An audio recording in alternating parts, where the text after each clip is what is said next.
see me rolling, they hated. That guy knows what I'm talking about. All right, what's up, everybody? What's up, y'all? Long time no see. I know. Long time no vlog. Damn, it's hot. All right, there we go. It's better. Anyway, surprise! Here is my new bike. It's an 06 Yamaha R1. This is the reason why I haven't been vlogging for a while. I've been busy. I had to get this thing repaired.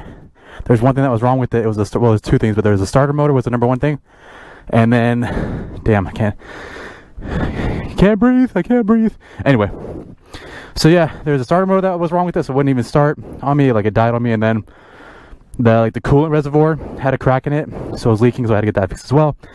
It took about four days to fix, so everything on it is smooth right now, running perfectly.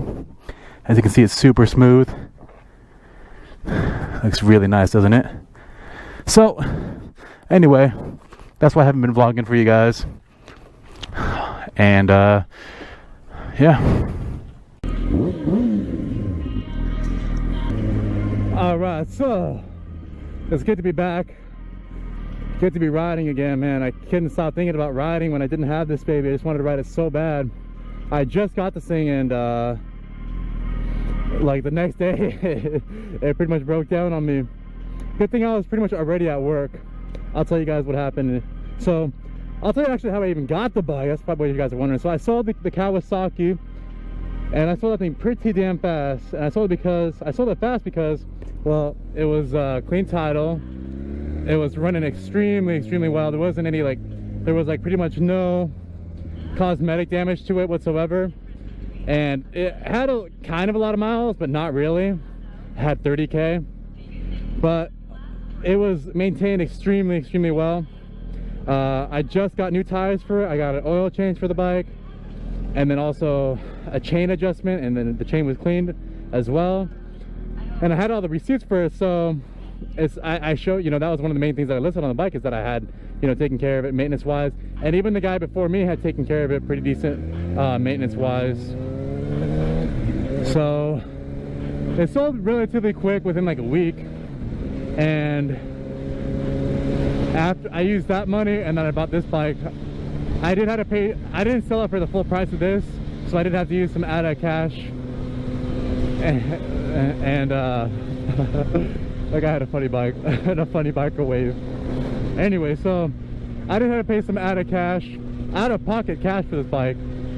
So, and here's the story about how I even got the bike. I saw this bike on Craigslist, and then I saw it in a city called Fresno, which was like 3 hours away from me. A little bit over 3 hours away from me, so it's pretty damn far. But I wanted this baby bad. And man, that reminds me, man, it's stupid when people like want to get a bike, like a really good bike, but they're not willing to drive like an hour for it or something like that. Damn, I just saw this thing. I didn't even mean to. I meant to put it neutral. But anyway, some people complain about like having to drive an hour for a bike or something like that, or like an hour and a half or 2 hours, but it's like, man, it's not that big of a deal, especially if it's something that you want and you're gonna have a good time riding it back, or you should have a good time. If you want something and it's, you know, it's that thing that you want and you love it, you should have no problem riding it back 2 or 3 hours. It should be awesome for you. You should be having a good time. So I had no problem going 3 hours for this thing and then going back 3 hours, riding it back 3 hours. So I had no way to get there, because I don't have a car or anything like that, and most of my friends were working that day. So, and I didn't really want to bother, you know, I guess I could have paid them or something like that and then taken me, but I didn't really want to bother them. So what happened was, this was like the cleanest bike that I could find for like the best price, because the only reason why I got this bike, or the main reason why I got it, was, one, was because it had never been dropped, and then two, like, obviously if it had never been dropped, the cosmetics were extremely nice on it. And then three, one of the main things was that the guy was like me, where he had maintenance records. He just got like a big service. This thing has 23K miles, and he had the service done at like 20K miles, the valve adjustment. He also had like some spark plugs, I believe, changed out or something like that. So there's a few things he has. So we just spent quite a bit of money on this bike getting a service. So I was like, hell yeah. Because I would rather get a bike with a little bit more miles on it and that has maintenance on it, compared to a bike that doesn't have any maintenance on it and then has a little bit less. So like, I saw bikes with like 18K or 15K miles on it, but they had no maintenance on it, no maintenance done on it. So I knew that if I bought that bike, I'd have to be doing maintenance on it pretty soon, you know, getting those valve adjusts, and that's an expensive one, or, you know, getting some other things done to it, that big 20K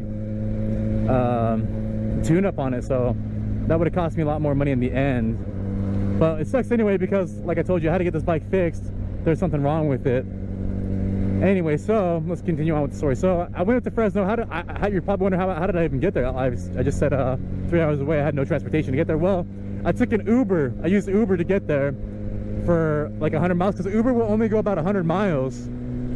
So I used Uber to go 100 miles, and I actually went to Bakersfield, because Bakersfield is like 98 miles away. That's a big city, so it was perfect. I didn't want to Uber somewhere to like a small ass city and then be stranded there or something.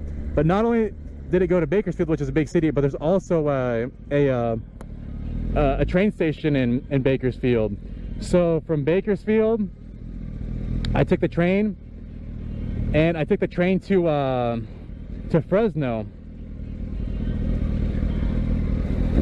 So anyway, I was thinking about cutting in there. I don't know how much time's left. I'm sure it's going to turn green pretty soon anyway. So anyway, so from Bakersfield, I took that train all the way to Fresno, and the Uber ride was like $110 or something like that. But I had the discount the first time, because that was actually the first time I've used Uber. So I used that first time Uber promo code, saved like $30, so it was like $80 to get there to Bakersfield, and then it was $30 train ride from Bakersfield to Fresno, and the train ride was like an hour and 45 minutes, or like I think it was like 2 hours. But damn, it went by quick. I just watched the movie on my phone. They had Wi-Fi there too, so it was pretty awesome. It was like $30, you know, hell yeah, it was definitely worth it. I thought it would be like $70 or something, or like 75 to take that train, but no, it's cheaper than I thought, which is really good. Plus I told the guy that I had no way to get up there, but I told him, you know, I could either get there, if I didn't take Uber, I wouldn't have gotten there till 8 p.m. at night. But with this way, I got there at about 3:30 p.m. So I told him, you know, I can either get there at like late tonight, or you can knock off like $100 off the price, and then I'll get there by like 3 p.m. because I'm going to take Uber, and it's going to cost me a lot more money taking Uber and then the train, compared to just taking the bus and then another bus and then another bus and then the train, which is what I would have had to have done. So he agreed. He knocked down like $100 off the price of the bike. So that's why I took Uber and then used the train as well. So I finally get there. He picks me up. Dude was damn cool. You know, he was really nice and everything like that. Really cool. And we go to his house. I look at the bike, and the thing was just nice. It was super clean, and it was a good bike. Rode this thing. So I rode it back and everything just fine. And even when I was test riding it, it was obviously fine. But the next day at work, they see me rolling. They hated. That guy knows what I'm talking about.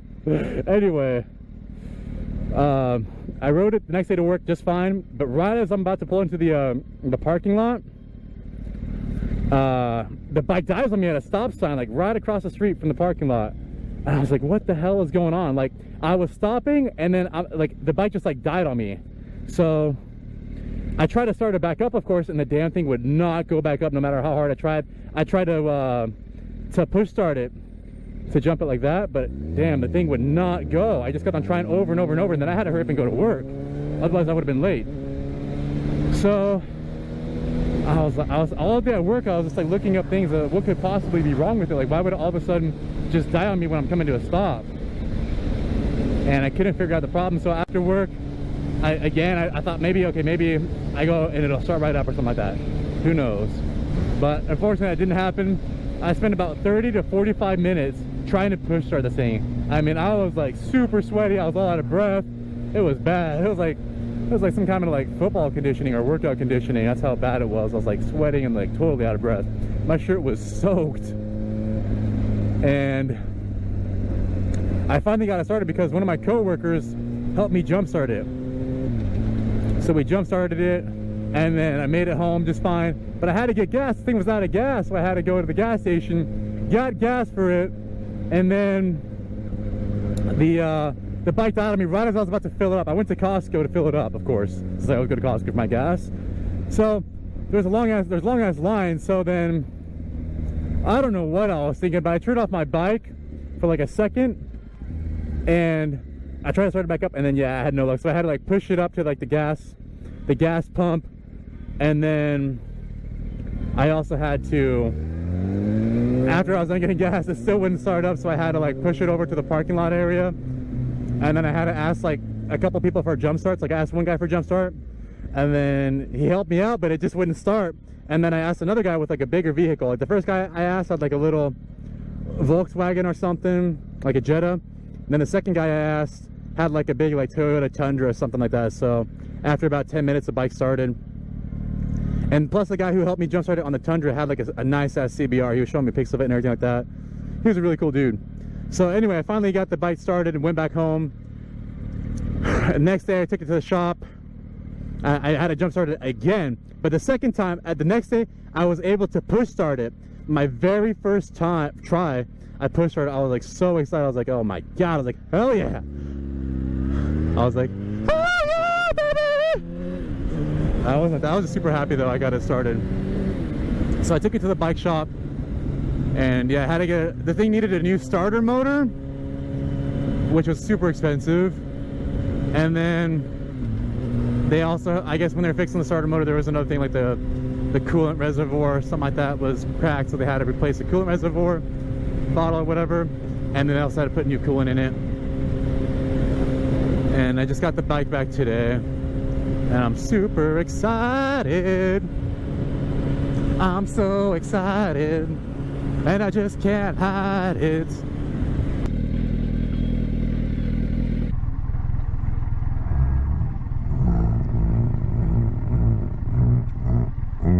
Alright, so we made it, y'all. That's it. I'm about to go to work. Talk to you guys later. Catch you on the next vlog. Peace.